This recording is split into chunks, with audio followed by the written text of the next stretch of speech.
Marriage జరిగింది ఒక వ్యక్తికి. అది చెప్పకుండా ఇంకొక మహిళతో మ్యారేజ్ చేసుకున్నాడు. అది తెలిసిన మహిళ ఈయన మీద కేసు పెట్టడం జరిగింది. దాని గురించి మీరు చెప్తారా? సార్, ఈయనకి ఆల్రెడీ ఫస్ట్ మ్యారేజ్ అయింది. ఆ ఫస్ట్ మ్యారేజ్లో ఈయన డివోర్స్ డిగ్రీ అనేది తీసుకోలేదు. వైఫ్ దగ్గర నుంచి లాఫుల్గా డివోర్స్ అనేది రాలేదు.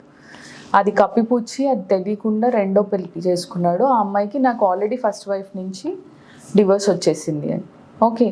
అండ్ ఇంక ఈయన ఏం చెప్పాడు అని అంటే మాది ఒక లవ్ మ్యారేజ్ అని ఫస్ట్ పోర్ట్రే చేశాడు.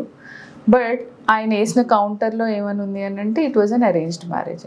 రెండు కాంట్రడిక్టరీ స్టేట్మెంట్స్ ఆయనది. అయితే వైఫ్ ఏం చేసిందంటే సెకండ్ వైఫ్, ఈయన నా దగ్గర ఫస్ట్ పెళ్ళి డివోర్స్ అయింది అని చెప్పారు, కానీ అది రాలేదు. ఓకే. అండ్ అలా నన్ను మోసం చేసి పెళ్లి చేసుకున్నందుకు నాకు 1 crore alimony కావాలి. అండ్ ఏదైతే రిలేషన్ మా మధ్యలో ఉందో దాన్ని రేప్గా మీరు చూడాలి. ఎందుకనంటే నాకు ఈ ఫ్యాక్ట్స్ ఏం తెలీదు, ఆయన ఫ్రాడ్ అని నాకు తెలీదు. నా దగ్గర అన్ని ఫ్యాక్ట్స్ దాచి ఉంచి పెళ్లి చేసుకున్నారు.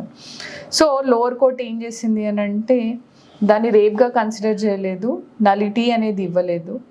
అండ్ ఒకవేళ 1 crore alimony కూడా నాట్ మెయింటైనబుల్ అనింది. దానికి ఈవిడ హైకోర్టుకి వెళ్ళింది.